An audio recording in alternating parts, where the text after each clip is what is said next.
창세기 42장 25절에서 25절 말씀 우리 한 목소리로 읽겠습니다.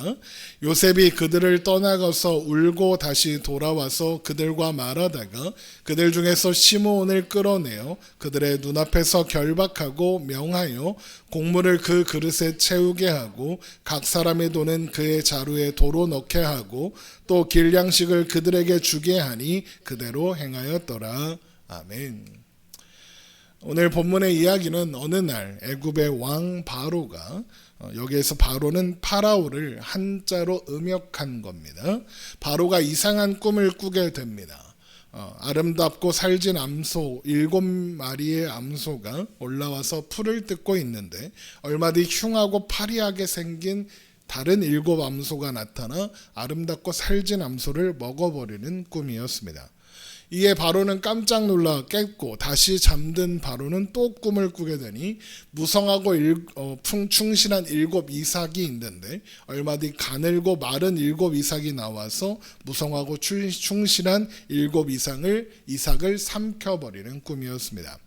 이상한 꿈을 꾼 바로는 큰 근심에 빠졌으니 바로의 꿈은 단순히 그냥 꿈이 아니라 나라의 운명을 결정하는 중요한 신적 계시로 여겨졌었기 때문에 그렇습니다. 그래서 이것을 반드시 해석해내야만 하는데 도무지 무슨 의미인지 모르겠는 겁니다. 그래서 모든 신하들을 불러서 물어보는데도 신통한 대답을 내놓는 사람이 없는 거죠. 그때 바로의 술 맡은 관원자, 그러니까 바로 옆에서 술을 따르는 역할을 하는 사람, 술 따르는 사람이 뭐 대단해 라고 생각할 수 있겠지만 왕의 목숨을 쥐고 있는 사람이나 마찬가지거든요. 그러니까 가장 중요한 직책 중에 한 사람입니다. 그 사람이 과거 자신이 감옥에 있을 때 자신의 꿈을 듣고 자신이 꾼 꿈을 해석해 주어서 그 꿈대로 사흘 만에 당신이 바로의 부름을 받아서 다시 원래 자리를 회복할 겁니다 라고 해석해 주었던 그 사람을 떠올리고 그 사람을 바로에게 추천하게 되니 바로 그 사람이 기독교에서 유명한 사람 중에 한 사람인 요셉입니다. 우리 학교에서 친구 중에 요셉이라는 애 분명히 있을 겁니다. 요셉이 유명한 사람이에요. 그렇게 바로 앞에 불려간 요셉은 바로의 꿈이 앞으로 있게 될 7년 동안의 풍년과 그 이후에 있을 7년 동안의 흉년을 예고하는 것이다 라고 설명해 주면서 그에 대한 대비책까지 제안을 합니다. 이런 요셉의 꿈 해석과 그리고 대비책에 대해서 들은 바로와 그의 신하들은 요셉을 좋게 생각했고 그야말로 파격적인 인사를 하게 되니 바로 요셉을 애굽의 2인자인 애굽의 총리로 삼아서 그 일을 준비하게 한 것이었습니다. 그렇게 하루아침에 노예에서 애굽의 총리가 된 요셉은 이후에 시작된 7년 동안의 그 풍년 동안에 애굽 각 도시에 큰 창고를 짓고 곡식을 저장해서 7년 풍년 후에 오게 될 7년 흉년을 대비하게 했습니다. 그러나 요셉의 충고에도 불구하고 애굽의 온 땅의 사람들은 아무런 준비를 하지 않았습니다. 그러니까 나라에서 창고를 지어서 곡식을 막 저장하니까 물어볼 거 아닙니까? 왜 이렇게 하는 겁니까? 야, 총리가 새롭게 총리가 된 사람이 있는데 그 사람 말이 7년 이 풍년이 지나면 흉년이 오고 그 7년 흉년을 대비하려면 이렇게 해야 된대 라고 알려줬을 겁니다. 그러면 개인들은 어떻게 해야 되겠습니까? 자기들도 나름대로 식량을 저장할 자기 먹을 거 저장해야죠.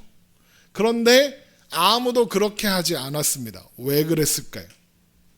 요셉이 히브리, 이스라엘 출신, 노예 출신이기 때문입니다. 애굽 사람들이 저게 뭘 안다고 그래?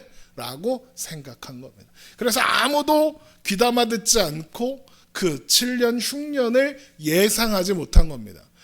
그도 그럴 것이 7년째의 풍년 시기를 보내고 있는 사람들이 어떻게 내년에는 흉년이 될 거야 라고 생각하겠습니까? 전혀 예상하지 못했을 겁니다. 그런데 7년 흉년이 찾아오죠. 그래서 모든 사람들이 굶주리는 와중이 된 겁니다. 그런데 바로의 창고에는 곡식이 넘쳐나는 거죠. 그러니 이제 애굽에 온 백성들이 어디로 가겠습니까? 여기서 애굽은 이집트입니다. 애굽에 또 인근의 모든 사람들까지 어디로 가야 하겠습니까? 애굽으로 오는 겁니다. 여기에만 식량이 있으니까요. 와서 누구한테 식량을 달라고 합니까? 요셉에게 달라고 하는 겁니다. 그래서 요셉은 식량을 팔아서 그 사람들이 기근을 면하게 하는 한편 바로의 금고를 채워서 바로의 왕권을 강화하는 데 큰 역할을 하게 되는 겁니다. 그 이야기가 창세기 41장에 나옵니다.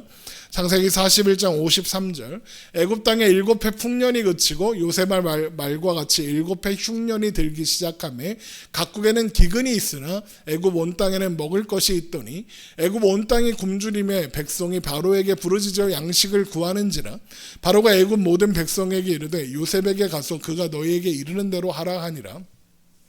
온 지면에 기근이 있음에 요셉이 모든 창고를 열고 애굽 백성에게 팔세 애굽 땅에 기근이 심하며 각국 백성도 양식을 사려고 애굽으로 들어와 요셉에게 이르렀으니 기근이 온 세상에 심함이었더라.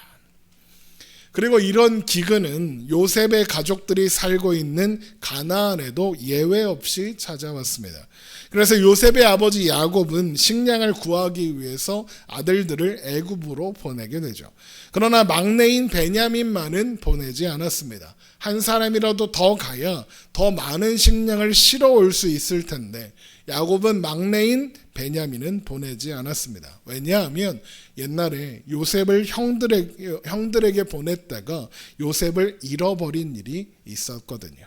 그래서 혹 베냐민마저 잃어버릴까 염려했던 겁니다. 그러니까 요셉은 지금 노예로 팔려다 가게 된 이유가 뭐였냐? 바로 형들한테 갔다가 형들한테 미움을 받아 노예로 팔려 애굽에 있었던 상황인 겁니다. 창세기 42장 3절입니다. 요셉의 형 10사람이 애굽에서 곡식을 사려고 내려갔으나 야곱이 요셉의 아우 베냐민은 그의 형들과 함께 보내지 아니하였으니 이는 그의 생각에 재난이 그에게 미칠까 두려워함이었더라. 야곱에게는 4명의 아내가 있었고 그 중에 가장 사랑했던 아내가 라헬이었습니다. 요셉과 베냐민은 바로 그 라헬이 낳은 아들들이었습니다. 그런데 그 중에 요셉을 잃어버렸으니 라헬이 낳은 아들은 베냐민만 남은 겁니다. 야곱이 그토록 사랑했던 라헬이 남긴 자식이 베냐민 하나만 남았으니 베냐민을 그렇게 아끼는 게 그럴만도 하다 싶으면서도 그러면 다른 아들들은 10명의 다른 아들들은 소중하지 않다 뭐 이런 생각도 그런 말인가 그런 생각도 들기는 듭니다. 게다가 이때 베냐민이 어린 아이가 아닙니다. 나이 먹을 만큼 먹은 어른입니다. 요셉이 17살에 노예로 끌려갔고 그때 이미 베냐민은 태어나 있었습니다. 그때 몇 살인지는 정확하게 모릅니다. 그런데 요셉이 17살에 노예로 애굽에 갔고 30살에 총리가 되었습니다.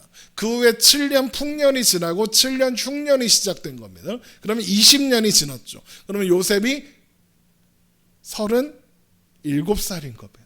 7살, 8살 이 정도 되는 겁니다. 그러면 베냐민은 나이를 아무리 적게 잡아도 20대 중반인 겁니다.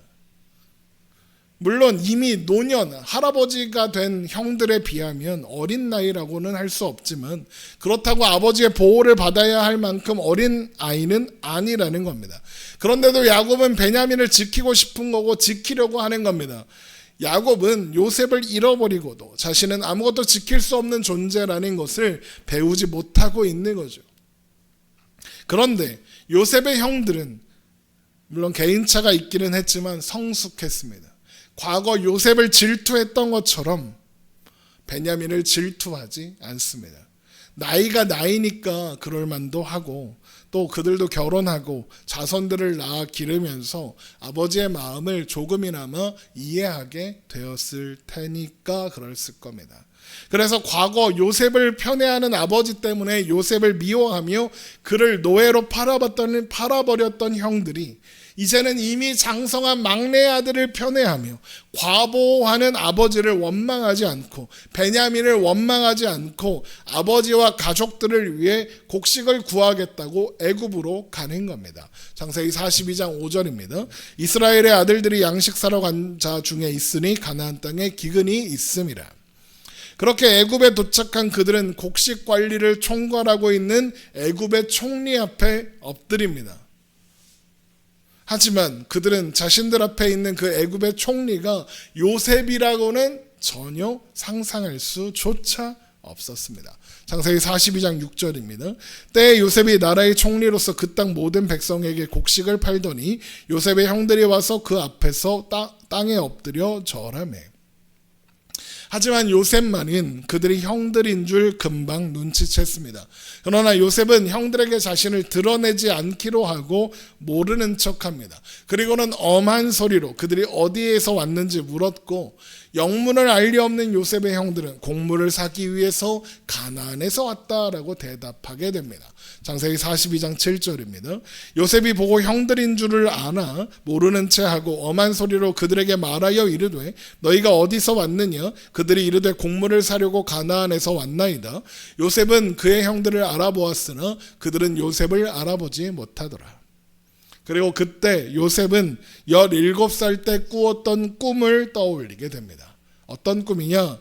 형들이 묶은 곡식단들이 요셉이 묶은 곡식단을 둘러서서 절하는 꿈, 하늘의 11개의 별이 자신에게 절하는 꿈이었습니다. 창세기 37장 6절입니다. 요셉이 그들에게 이르되 청하건대 내 꾼 꿈을 들으시오. 우리가 밭에서 곡식단을 묶더니 내 단은 일어서고 당신들의 단은 내 단을 둘러서서 절하더이다. 그의 형들이 그에게 이르되 내가 참으로 우리의 왕이 되겠느냐? 참으로 우리를 다스리게 되겠느냐? 하고 그의 꿈과 그의 말로 말미암아 그를 더욱 미워하더니 요셉이 다시 꿈을 꾸고 그의 형들에게 말하여 이르되 내가 또 꿈을 꾼즉 해와 달과 11별이 내게 절하더이다 하니라. 그가 그의 꿈을 아버지와 형들에게 말하매 아버지가 그를 꾸짖고 그에게 이르되 내가 꾼 꿈이 무엇이냐? 나와 내 어머니와 내 형들이 참으로 가서 땅에 엎드려 내게 절하겠느냐? 그의 형들은 시기하되 그의 아버지는 그 말을 간직해 두었더라. 생각해 보십시오. 안 그래도 요셉을 편애하는 아버지 때문에 형들한테 미움을 받고 있던 요셉이 이런 꿈의 이야기를 형들에게 한 겁니다. 그러니 어떻게 되겠습니까? 더 미워하는 거죠. 그래서 형들에 의해서 노예로 팔려 가게 되는 겁니다. 아마도 요셉은 그 꿈을 그렇게 노예가 되고 보니 요셉은 아마도 그 꿈이 개꿈이었다라고 생각하며 잊어버렸을 겁니다. 왜요? 실현되지 않았으니까요. 그러다가 이제 형들이 자신에게 절하는 모습을 보며 그 꿈을 떠올리게 된 겁니다. 요셉이 그들에 대하여 꾼 꿈을 생각하고, 요셉이 20년 사는 동안 이 꿈을 꾸고 이 꿈에 대해서 떠올린 적이 없었습니다. 그런데 드디어 그 현장에서 이 꿈을 떠올린 겁니다. 요셉이 이 꿈을 떠올린 이유는 단순히 그 꿈이 눈앞에서 실현되었기 때문은 아니었습니다. 요셉은 그 순간 그 꿈을 꾼 것, 애굽의 노예로 팔려왔던 것, 그리고 애굽의 총리가 된 것까지 모두 하나님의 주권적 섭리의 결과라는 것을 깨달았던 겁니다. 아, 하나님이 그 꿈을 꾸게 하신 것이 바로 이 순간을 위해서구나 라고 깨달았던 거죠. 그래서 훗날 형제들에게 자신의 정체를 밝히며 이런 말을 하는 겁니다. 창세기 45장 3절이죠. 요셉이 그 형들에게 이르되 나는 요셉이라 내 아버지께서 아직 살아계시니까 형들이 그 앞에서 놀라서 대답하지 못하더라. 요셉이 형들에게 이르되 내게로 가까이 오소서. 그들이 가까이 가니 이르되 나는 당신들의 아우 요셉이니 당신들이 애굽의 판자라. 당신들이 나를 이곳에 팔았다고 해서 근심하지 마소서. 한탄하지 마소서. 하나님이 생명을 구원하시려고 나를 당신들보다 먼저 보내셨나이다.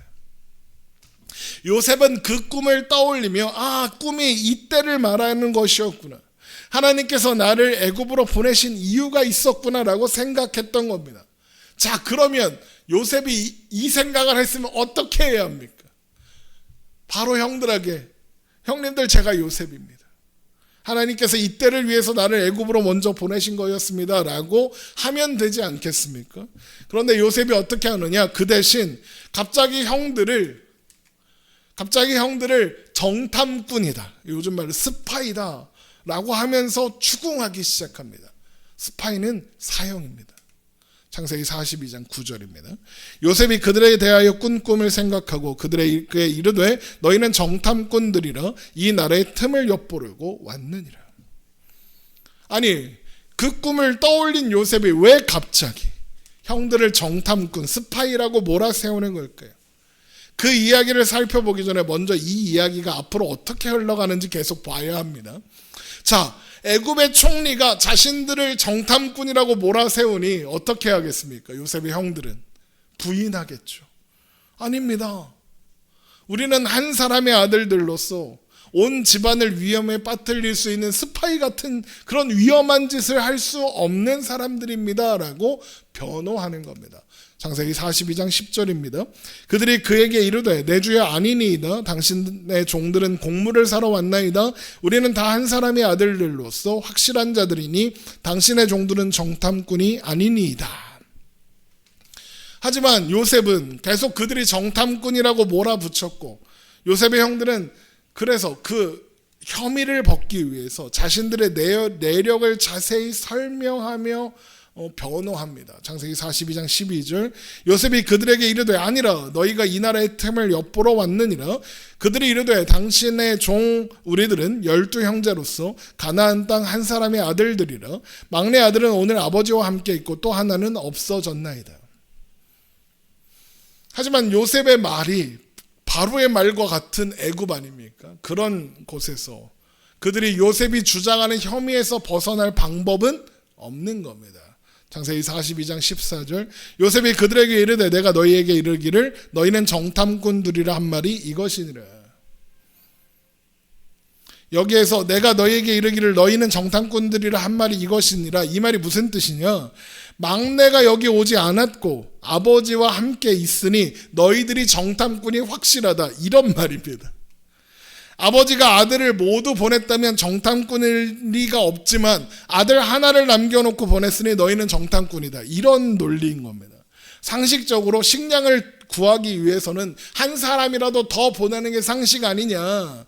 그런데 하나를 남긴 걸 보니 정탐꾼인 게 들통나서 다 죽더라도 가문을 보존하려고 그런 거 아니냐, 이런 논리인 겁니다.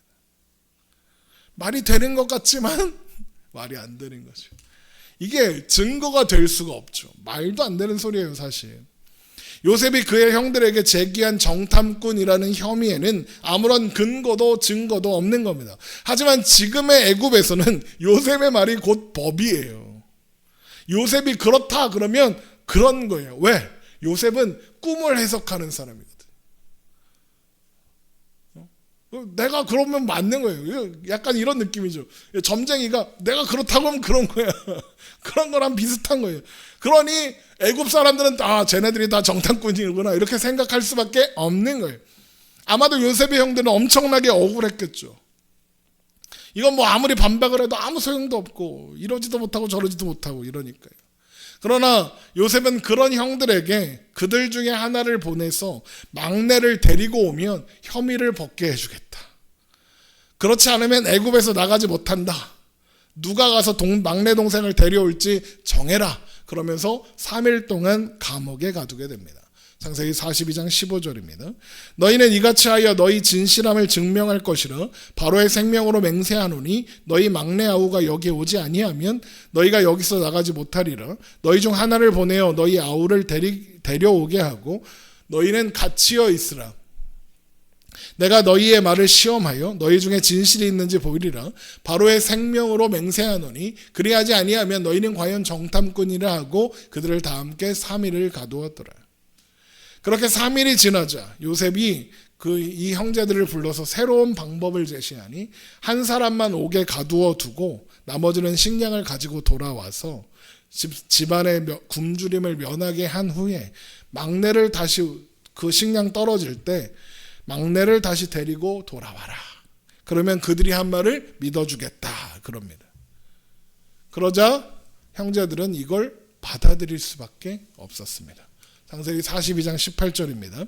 사흘 만에 요셉이 그들에게 이르되 나는 하나님을 경외하노니 너희는 이같이 하여 생명을 보존하라. 너희가 확실한 자들이면 너희 형제 중 한 사람만 그 옥에 갇히게 하고 너희는 곡식을 가지고 가서 너희 집안의 굶주림을 구하고 너희 막내 아우를 내게로 데리고 오라. 그러면 너희 말이 진실함이 되고 너희가 죽지 아니하리라 하니 그들이 그대로 하니라.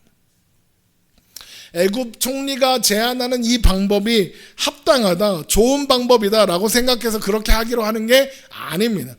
그렇게 하는 것 말고는 딱히 다른 방법이 없으니까 알겠습니다 하는 겁니다. 그래서 그렇게 하겠다고 하면서 괴로워하는 거고, 서로에게 지난날의 잘못에 대한 후회와 괴로움을 토로하게 되는 거죠. 창세기 42장 21절입니다. 그들이 서로 말하되 우리가 아우의 일로 말미암아 범죄하였도다. 그가 우리에게 애걸할 때에 그 마음의 괴로움을 보고도 듣지 아니하였으므로 이 괴로움이 우리에게 임하도다. 지금 이 말이 무슨 뜻이냐? 우리가 아우의 일로 말미암아 범죄하였도다. 여기에서 아우는 요셉을 말하는 겁니다. 요셉을 과거에 자신들이 요셉의 옷을 벗기고 구덩이에 던졌을 때, 또 노예로 팔 때 요셉이 괴로워하는 것을 보고도 외면했었다. 그 잘못이 이제 부메랑이 되어서 우리들에게 돌아왔다라고 생각하는 겁니다. 옆에 있던 맏형인 누우베는 그 와중에 이게 다 내 말 안 들어서 이렇게 된 거다라고 하면서 다른 형제들을 원망하기도 합니다. 창세기 42장 22절. 르우벤이 그들에게 대답하여 이르되 내가 너희에게 그 아이에 대하여 죄를 짓지 말라고 하지 아니하였더냐? 그래도 너희가 듣지 아니하였느니라. 그러므로 그의 핏값을 치르게 되었도다 하니. 그런데 이 모든 상황을 요셉이 듣고 있습니다. 그렇잖아요? 애굽 사람이 되어서 애굽 말로 하고 있지만, 그래서 그 사이에 통역을 세워서 지금 대화를 하고 있지만, 사실 요셉은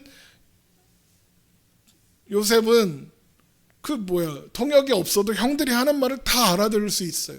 창세기 42장 23절. 그들 사이에 통역을 세웠으므로 그들이 요셉이 듣는 줄을 알지 못하였더라. 그런데 이런 형제들의 말을 듣던 요셉이 갑자기 밖으로 뛰쳐나가 한참을 울고 돌아옵니다. 창세기 42장 24절. 요셉이 그들을 떠나가서 울고 다시 돌아오죠. 왜 갑자기 우는 걸까요? 형제들에 대한 사랑과 정이 갑자기 솟아올라서 그랬을까요? 그건 아닌 것 같습니다. 왜냐하면 울고 다시 돌아와서는 그들과 말하면서 시므온을 그들 눈앞에서 결박하거든요. 창세기 42장 24절. 요셉이 그들을 떠나가서 울고 다시 돌아와서 그들과 말하다가 그들 중에서 시므온을 끌어내어 그들 눈앞에서 결박하오. 그러니까 그들과 말하다가 라고 되어 있으니까 누가 남을래? 라고 하니까 시므온이 남기로 결정이 된 겁니다. 그러니까 요셉은 기어이 형제들 중 하나를 인질로 붙잡은 거죠. 그러니까 만약에 요셉이 아까 운 게 반가움에 뭔가 정 때문에 운 거면 이런 행동을 하는 게 말이 안 돼요. 그제라도 울면서 형들 제가 이거 요셉입니다 이래야 되는 거죠. 그런데 인질로 잡고 원래 하려던 대로 하는 거죠. 아무튼 그렇게 시므온을 인질로 붙잡은 요셉은 형제들을 보내며 그들이 가져온 그릇에 곡물을 채워주었을 뿐만 아니라 그들이 가져온 돈도 도로 넣어주고 돌아가는 길에 먹을 양식도 챙겨주게 합니다. 창세기 42장 25절입니다. 명하여 곡물을 그 그릇에 채우게 하고 각 사람의 돈은 그의 자루에 도로 넣게 하고 또 길 양식을 그들에게 주게 하니 그들 그대로 행하였더라. 이상하지 않습니까? 아니 그렇게까지 형들을 정탐꾼이라며 몰아세워놓고, 그리고 또 시므온을 인질로 붙잡아 놓고 이번에는 형들한테 곡물 산 돈을 돌려주고 또 그들의 산 양식에 추가로 길에서 먹을 양식도 챙겨주는 겁니다. 이상하지 않습니까? 우리가 평소에 이런 사람을 보면 약간 이런 거 싸대기 때리면서 돈 막 이렇게 막 걷어차고 막 뭐라고 하면 욕하면서 이렇게 간식 하나 주고 이런 느낌인 거예요. 우리가 그런 사람을 보면 뭐라고 하겠습니까? 저 사이코패스 아니야? 저 이중인격 아니야? 이럴 거 아닙니까? 지금 그런 거예요. 도대체 요셉은 왜 형들을 알아보고도 모른 척하는 걸까요? 또 형들과 나누는 대화를 듣고 울면서 또 시므온을 인질로 붙잡기로 하는 걸까요? 그러면서 또 돈은 돌려주고 왜 또 추가로 양식도 챙겨주고 이러는 걸까요? 왜 이러는 걸까요? 아까 요셉은 그 형들에 대하여 꾼 꿈을 꾸면서 꿈을 떠올리면서 생각했어요. 자신의 모든 삶이 하나님의 은혜와 섭리였다는 것을 알았어요. 확인했어요. 그가 살아온 삶을 통해서도 그걸 늘 확인했어요. 내 삶은 하나님의 은혜다, 하나님의 섭리 가운데 된 거다라고 알고 있었어요. 그러니까 요셉은 비록 형들이 자신을 노예로 팔았고 그래서 살아내야만 했던 세월이 험악하고 괴로웠지만 그것은 그 모든 것이 하나님의 섭리 가운데 있었고 은혜였다는 것을 잘 알고 있는 거예요. 그래서 자신이 오래전 형들과 관련되어 꾸었던 꿈을 떠올리면서 하나님께서 이때를 가리켜 그 꿈을 꾸게 하셨다는 것도 알게 되었죠. 그러면 하나님의 은혜를 알면 아이고 형님 제가 요셉입니다 해야 되는데 왜 모른 척하고 반갑게 맞이하는 대신 정탐꾼이라고 몰아세우고 그러면서 막내를 데려오라 그러고 막 그러는 걸까요? 왜 그러는 걸까요? 하나님의 은혜를 알고 하나님의 섭리는 알지만 요셉의 마음에 형들에 대한 원망, 미움, 의심이 있기 때문에 그래요. 원망과 미움은 뭐겠습니까? 자신을 노예로 판 것에 대한 원망과 미움이겠죠. 의심은요, 자신에게 한 것처럼 자기 동생 베냐민에게도 했을 거라는 의심이에요. 요셉이 기억하는 형들은 자신을 후계자로 삼겠다는 아버지의 뜻을 거부하고 자신을 죽이려고 했던 사람들이거든요.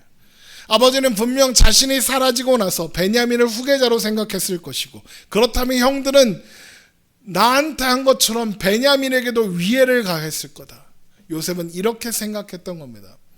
혹 지금까지는 위해를 가하지 않았더라도 이후에는 얼마든지 그럴 수 있을 거다라고 생각하는 겁니다. 그래서 베냐민의 생사를 확인하고 싶은 거고, 무사하다면 자기한테 데려와서 자기 힘으로 보호하고 싶은 겁니다. 그래서 이렇게까지 무리한 혐의를 씌워서 베냐민 데려와라 그러는 거예요. 또 그래서 나가서 울고 오는 겁니다. 자신이 고생하며 지나온 모든 세월에 대한 회한, 분노, 억울함, 그런 게 떠올란 거죠. 어떤 사람들이 형들이 하는 말, 이 말 듣고, 요셉이 이 말을 듣고 형들이 자신에게 한 일을 후회하고 있고 반성하고 있구나 이런 생각이 들어서 나가서 울고 왔을 거다 그러는데, 그랬으면 왜 시므온을 갖다 가두냐고요. 그래서 왜 시므온을 갖다 가둬요? 그 말이 안 되죠. 그러니까 요셉이 우는 건 옛 생각이 나서 그런 거죠. 형들에 대해 발가벗겨지고 구덩이에 던져졌다가 노예가 되어 애굽으로 팔려갔던 그 지난 세월을 떠올린 거고, 자신을 잃어버리고 슬퍼하셨을 아버지가 떠올라서 우는 거예요. 그래서 형들의 주머니에 돈도 도로 넣어주는 거예요. 아유, 형들한테 뭔 돈을 받아? 이게 아니라, 가족끼리니까 공짜로 주겠다 이게 아니라, 이건 과거에 자신을 돈 때문에 팔았던 형들에 대한 시험인 거예요. 요셉은 자신의 생명보다 돈을 더 중요하게 생각했던 형들에게 돈을 시험거리로 던져주는 거죠. 곡식은 얼마 지나지 않아 떨어질 거고 그들은 또 곡식을 구하러 와야 할 겁니다. 그때 그들이 돌려받은 돈에 대해서 아무런 반응도 없고 언급이 없다면 그들은 여전히 탐욕스러운 거짓말쟁이다 이렇게 판단하기로 하는 거죠. 그러니까 여전히 요셉의 마음에는 형들에 대한 원망과 미움, 의심이 남아있는 거죠. 그리고 그런 마음은 베냐민을 보기 전까지는 풀리지 않을 겁니다. 물론 이런 요셉의 모습을 보면 요셉이 형들에게 그럴만하지 이런 생각을 할 수 있기는 합니다. 그동안 잊고 살기는 했지만 형들 얼굴을 보고 나니 얼마나 믿고 얼마나 복수하고 싶겠습니까? 그런데 복수하려는 마음을 참고 베냐민을 보호하겠다 이런 생각을 하는 걸 보면 그것만으로도 요셉은 대단한 겁니다. 복수할 힘이 있는데 복수하지 않고 참은 거니까요. 그런데 그러면 이런 요셉의 모습에서 우리가 뭘 알 수 있느냐? 요셉은 완전한 사람은 아니라는 거예요. 많은 사람들이 요셉을 좋아해요. 대단한 사람, 훌륭한 사람, 완전한 사람이라고. 하지만 요셉은 그렇게 훌륭한 사람이 아니에요. 싸가지 없게 형들을 모른 척 하잖아요. 늘 말씀드리지만 믿음의 영웅은 없습니다. 하나님께 은혜를 받은 사람만 있고 하나님의 은혜가 필요한 사람만 있을 뿐이에요. 요셉도 그런 사람 중에 하나일 뿐이에요. 그래서 형들에게 복수 아닌 복수를 하면서 동생을 지키겠다고 하는 겁니다. 아니, 요셉이 뭘 지킵니까? 아무것도 못 지킵니다. 그런데 애굽의 총리가 되고 보니 힘이 생기고 지킬 수 있을 것 같은 거예요. 한번 생각해 보세요. 이게 왜 말이 안 되는가? 그러면 7년 풍년 동안, 그 다음에 7년 흉년 올 거 알았잖아요. 그러면 그 7년 풍년 동안 뭐 했어요? 노예일 때는 노예여서 그렇다고 치고 애굽의 총리가 돼서 7년이 넘게 지났잖아요. 그러면 그동안 뭐 하고 살았냐고요? 왜 아버지 안 찾았어요? 왜 가족들 안 찾았어요? 잊고 있었잖아요. 그러다가 형들을 보고서야 생각난 거잖아요. 이제 와서 그래놓고 이제 와서 동생을 아끼는 형인 척하면 뭐합니까? 자기도 7년 동안 잊고 살았으면서요. 그랬으면서 자기가 무슨 자격으로 형들을 시험하고 무슨 자격으로 형들을 이렇게 뺑이를 돌립니까? 요셉도 어리석고 미련한, 언제나 하나님의 은혜가 필요한 그런 사람에 불과한 거예요. 게다가 요셉은 지금 어마어마한 착각을 하고 있어요. 오늘 제목이 착각이죠. 무슨 착각이냐? 바로 하나님이 자신과만 함께 하셨을 거라는 착각이에요. 하나님이 자신만 특별하게 다루셨을 거라는 착각을 하는 거예요. 하나님이 요셉하고만 함께 하셨겠습니까? 아니에요. 야곱과도 함께 하셨고 요셉의 다른 형제들과도 함께 하셨어요. 그래서 요셉이 노예로 팔려가는 이야기 사이에 유다라는 사람의 이야기, 요셉의 형제 유다의 이야기가 있어요. 자세한 이야기를 하려면 길어지니까 요셉이 노예로 팔려갔다는 기록이 37장에 있거든요, 창세기. 그런데 그 다음에 노예 생활 시작한다는 39장이 나오면 전혀 이상하지 않거든요. 그런데 그 사이에 38장에 유다의 이야기가 있어요. 그리고 그 이야기는 하나님께서 유다를 다루시는 이야기예요. 나중에 한번 창세기 38장 한번 읽어보시고 새벽 예배 때 그 본문을 자세히 다뤘으니까 한번 다시 들어서 보시면 되겠습니다. 하나님이 유다도 다루셨어요. 요셉만 다루시지 않았어요. 하나님이 유다와도 함께 하셔서 그를 가르치시고 인도하셨어요.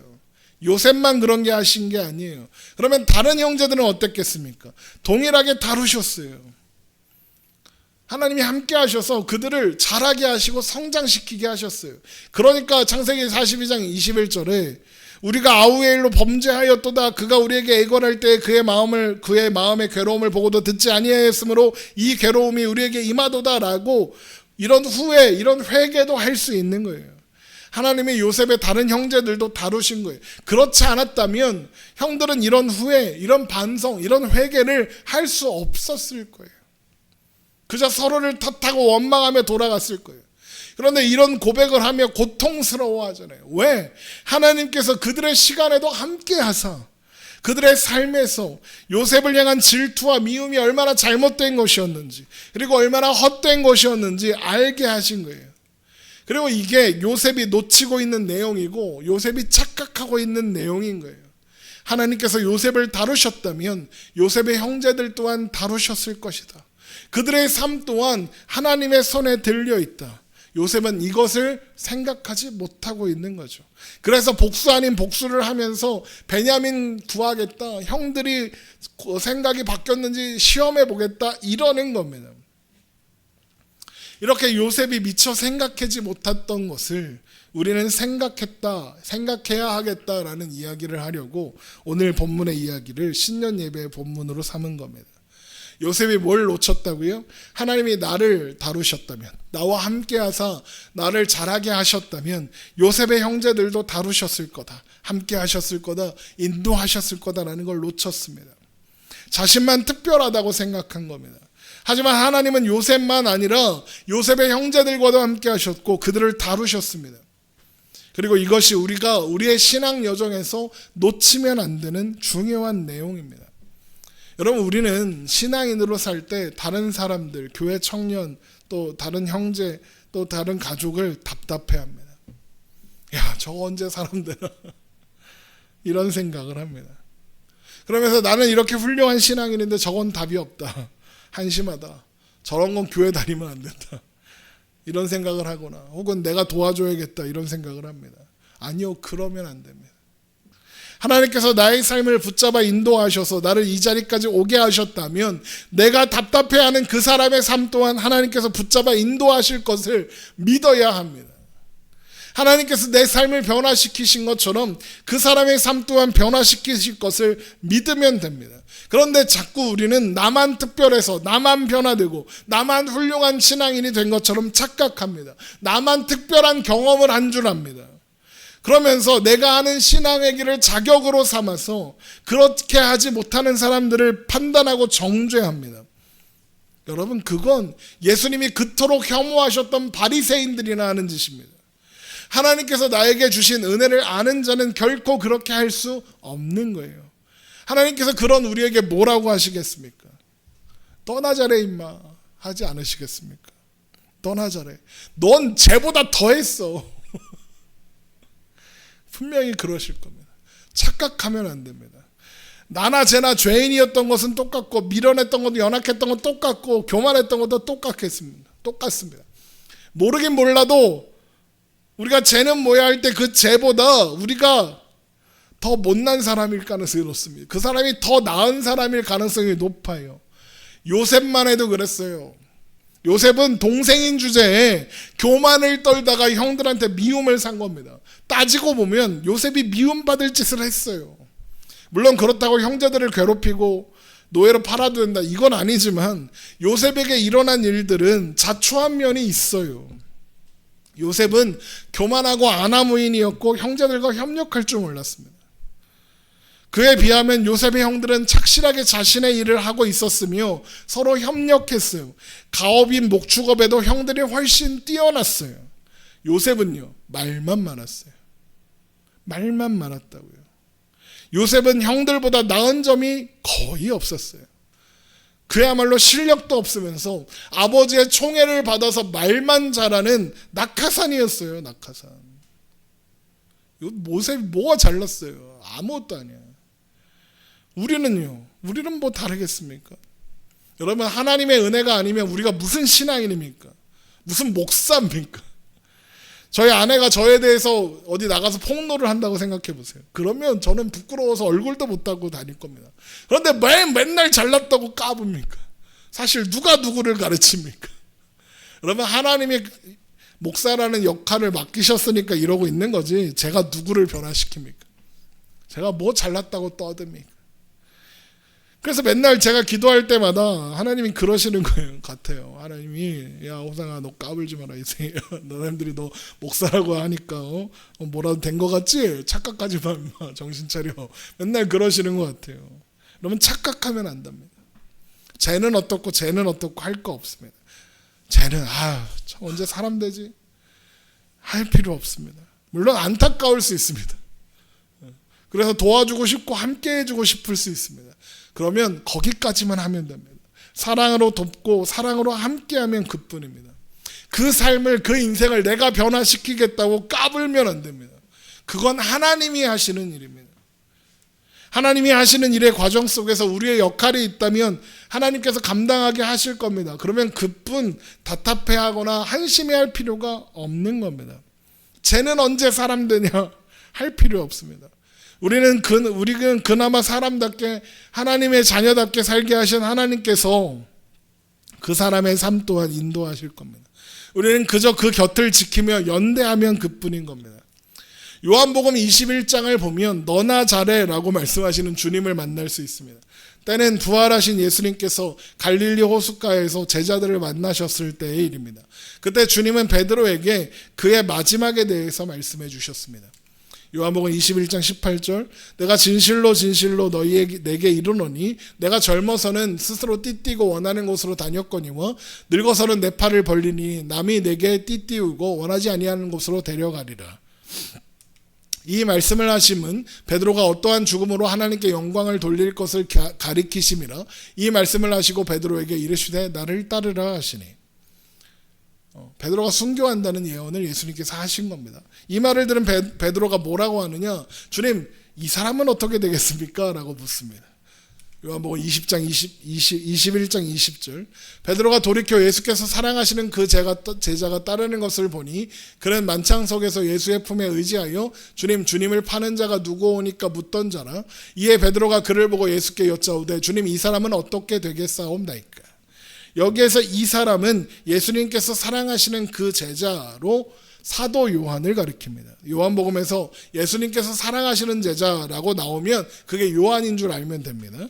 그러니까 베드로는 요한의 운명이 궁금한 겁니다. 이 사람은 어떤 역할을 받고 또 어떤 삶을 살게 될지 궁금한 거죠. 그랬더니 주님이 뭐라고 대답하시느냐? 요한복음 21장 22절, 예수께서 이르시되 내가 올 때까지 그를 머물게 할지라도 내게 무슨 상관이냐? 너는 나를 따르라 하시더라. 무슨 말씀입니까? 요한은 내가 알아서 할 테니까 너는 나를 따르라 이겁니다. 뭐예요? 너나 잘해 이겁니다. 실제로 요한은 모든 사도들이 순교했을 때까지도 순교하지 않고 유배되어 pat모섬에 있었습니다. 그리고 그곳에서 우리에게 가장 중요한 성경 중에 하나인 요한계시록을 기록하게 되죠. 베드로는 순교할 겁니다. 그러나 요한은 남아서 요한계시록을 쓸 겁니다. 이게 무슨 의미입니까? 하나님이 각자를 다루시는 방법이 따로 있고 맡기신 역할도 따로 있다는 겁니다. 하나님의 은혜는 언제나 동일하지만 하나님이 각 사람을 대하는 방법과 방식은 각각인 겁니다. 여러분 이걸 놓치면 자꾸 다른 사람에게 참견하게 됩니다. 그거 하지 말자는 겁니다. 우리가 할 수 있는 일 그리고 해야 하는 일은 나에게 허락하신 하나님의 은혜를 바라보며 나의 오늘을 사는 것이고 우리가 걱정하는 우리가 답답해하는 그 사람에게 베푸신 하나님의 은혜를 기대하며 그 사람을 하나님께 맡기는 것뿐입니다. 그 사람을 위해 기도하고 그 사람을 격려하면 그뿐 내 힘으로 그 사람을 바꾸려 하면 안 된다는 겁니다. 하나님이 전부 다 알아서 하실 겁니다. 우리의 삶은 하나님이 잘 알아서 잘 인도하시는 것처럼 그 사람의 삶 또한 그렇게 하실 겁니다. 그러므로 나나 잘하자. 그리고 그저 사랑으로 격려하며 연대하자. 이것이 2025년 새해를 시작하며 함께 기억하고 싶은 이야기인 겁니다. 여러분 다른 사람의 오늘을 신경 쓰느냐 여러분이 살아야 할 오늘을 놓치면 안 됩니다.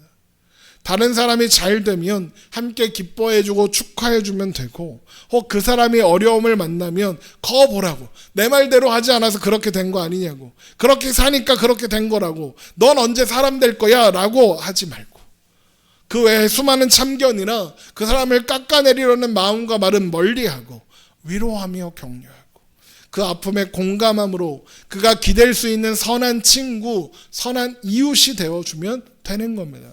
그것이 우리를 그 순간에 두신 하나님의 뜻인 겁니다.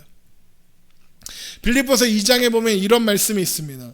그러므로 그리스도 안에서 무슨 권면이나 사랑의 무슨 위로나 성령의 무슨 교제나 긍휼이나 자비가 있거든 마음을 같이하여 같은 사랑을 가지고 뜻을 합하며 한 마음을 품며 아무 일에든지 다툼이나 허영으로 하지 말고 오직 겸손한 마음으로 각각 자기보다 남을 낮게 여기고 각각 자기 일을 돌볼 뿐더러 또한 각각 다른 사람의 일을 돌보아 나의 기쁨을 충만하게 하라. 뭐라고요? 자기보다 남을 더 나은 사람이라고 여기랍니다. 각각 자기 일을 돌볼 뿐더러 각각 다른 사람의 일을 돌보랍니다. 이게 무슨 말입니까? 너나 잘하고 다른 사람은 사랑으로 돌보고 챙겨주는 것만 잘하라는 겁니다. 그게 우리가 할 일이라는 겁니다. 물론 그렇다고 해서 우리에게 자신의 우월감을 드러내며 참견해 오는 사람이 있다고 욱할 필요는 없습니다. 화낼 필요 없습니다. 그런 사람이 분명히 있을 겁니다. 우리는 그 짓을 하지 말아야 하지만 우리에게 그런 짓을 하는 사람들이 있을 겁니다. 자신의 우월감을 드러내며 야, 너 이렇게 해야 돼 저렇게 해야 돼 라고 참견해 오는 사람이 있거든. 실망이나 좌절도 하지 마시고 또 바리새인이다 정죄하지도 마시고 모든 것이 합력하여 선을 이루게 하시는 하나님께서 그 사람의 입을 통해서도 하실 말씀이 있나 보다 그러면서 그 사람의 말과 행동이 아니라 우리 삶 가운데 역사하시고 우리를 사랑하시고 인도하시는 하나님과 하나님이 하실 일을 바라보면 좋겠습니다. 그게 오직 겸손한 마음으로 각각 자기보다 남을 낮게 여기는 태도입니다. 그 사람 또한 잘난 척하고 나를 가르치려고 드는 그 사람 또한 우리가 돌보아야 하고 사랑해야 하고 보살펴야 하는 사람인 겁니다. 안타깝게 여기시고 긍휼한 마음, 제가 그랬군요. 고맙습니다. 이러면서 겸손히 받는 그러면서 그렇게 넘어가면 되는 겁니다. 그리고 그렇게 하나님이 하실 일을 기대하며 오늘을 살아가는 2025년 새해가 되시기를 주님의 이름으로 축원합니다. 우리 함께 찬양하고 기도하지요.